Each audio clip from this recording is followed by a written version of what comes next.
Everybody, welcome to CGTN's social media platform. I'm Silkina Ahluwalia. I'm CGTN's Indonesia correspondent. Today I'm at Lombok International Airport, and as you can see around me and behind me, there are a lot of tourists here. Then they have been here for a couple of days now. As you know, there was a very powerful earthquake that shook Lombok and even Bali just 2 days ago on Sunday, and also another one that hit the island, the same island, Lombok, around 5 days ago. And we just want to give you an idea how badly destroyed some of the roads and the structure is on this island. So as we were coming in here to the airport, we saw many buildings, homes, and shops that were destroyed. And of course, that is going to take a lot of time to rebuild because, as you know, as I mentioned before, this is the second earthquake. The one on Sunday is the second earthquake that hit Lombok just 5 days after the first one. Of course, the first earthquake was not as powerful as the earthquake that was 2 days ago. 2 days ago was around 7 magnitude earthquake. 5 days ago, it was around 6.3 magnitude, but still very bad. A lot of buildings were destroyed as well. Last week, the casualties were around 14 people, but we were just told that as of this afternoon, the earthquake that hit Lombok 2 days ago killed at least 105 people and injuring 236 others.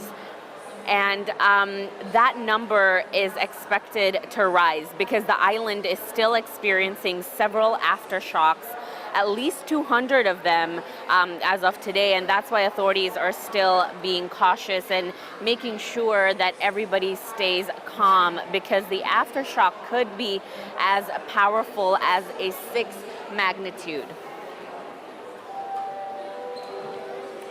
So one of the most challenging thing when it comes to the rescue efforts is actually how the search and rescue team and the Indonesian government does not yet have the proper machineries. As you can imagine, there are massive destruction and rubble as a result of this earthquake. And one of the challenges is they still need to take in some of the heavy machineries to get into Lombok to make sure that they can quicken the rescue process.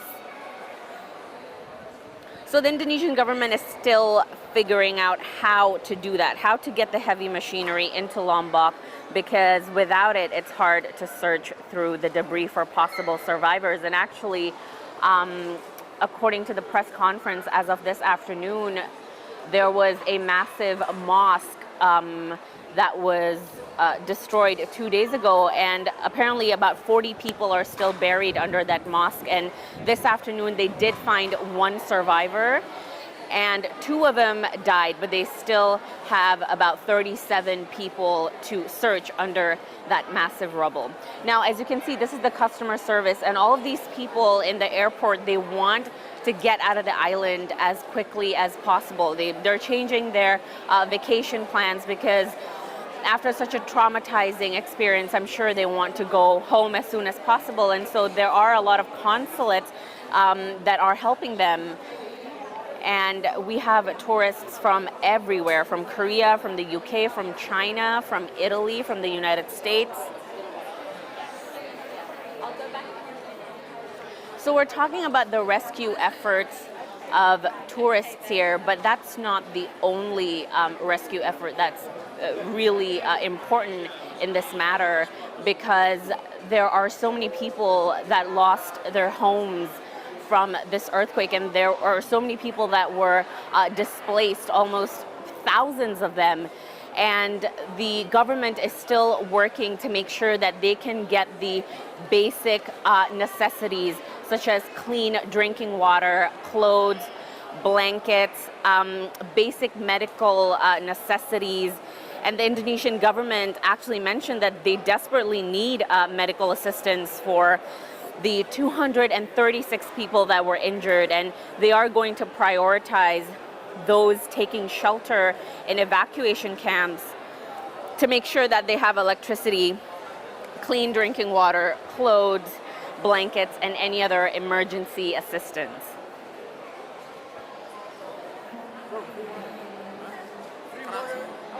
So there was another earthquake last night, actually around 5.3 magnitude, and we all felt it. And apparently North Lombok is one of the heaviest affected areas.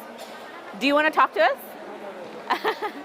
We're seeing a lot of tourists here, and we actually did speak to some of them, and a lot of them said that, you know, although this has changed their vacation plans, they will most definitely come back to Indonesia as well. It's just that after such a traumatizing experience, they just want to get to their families and their friends as quickly as possible.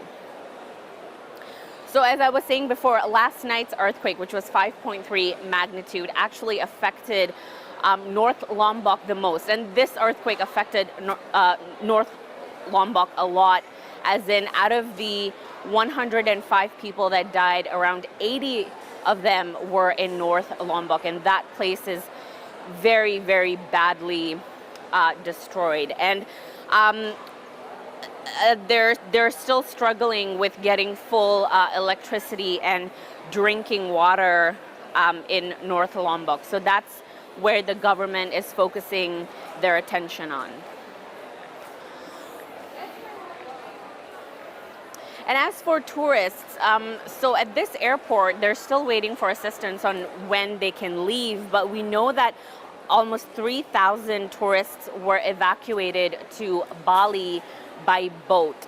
So a total of 8,000 have been evacuated since the earthquake on Sunday. We spoke to the operational director of the search and rescue agency, and he said the operation is still ongoing. Obviously, there are still thousands of tourists that are waiting to be evacuated, not just from the airport, but also from the ports in Lombok. And when we visited one of the ports, we spoke to a lot of the tourists there, and generally they are not very frustrated because they know that now that help is coming and they can leave soon, and they are being taken care of. We know that the Indonesian government and the local government here is actually providing free accommodation and free transport. But of course, after such an experience, and for some of them, this is the first time that they've felt an earthquake before, and it can be traumatizing. So really what they want is to just go home.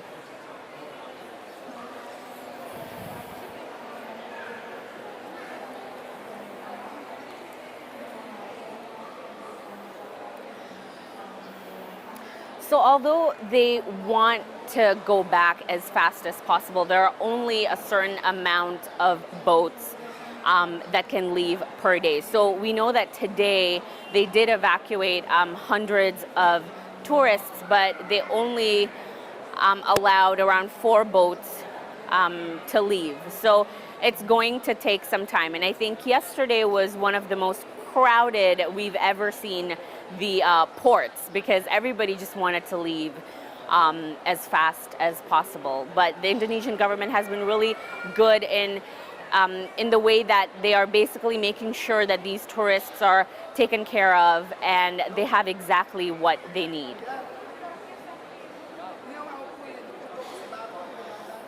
So a lot of the tourists here, they're not so much stranded, because when I spoke to them, they basically said that they still have a few days left in their holidays, but they want to be safe, and that's the reason why they're changing their plans to leave home as fast as possible.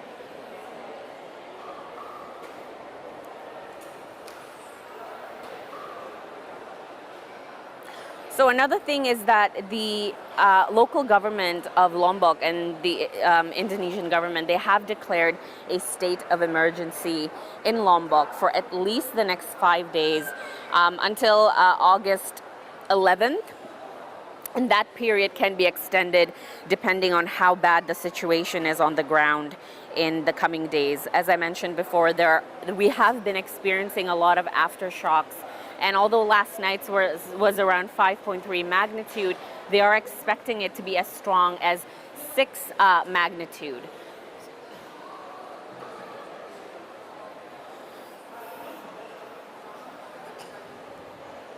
So that will be some of the challenges for the next few days, is to make sure that people in the shelters and the evacuation camps are getting basic necessities, because that is one of the biggest challenges. There's just too many people in these shelters, and they don't have enough medical assistance. They don't have enough volunteers to help.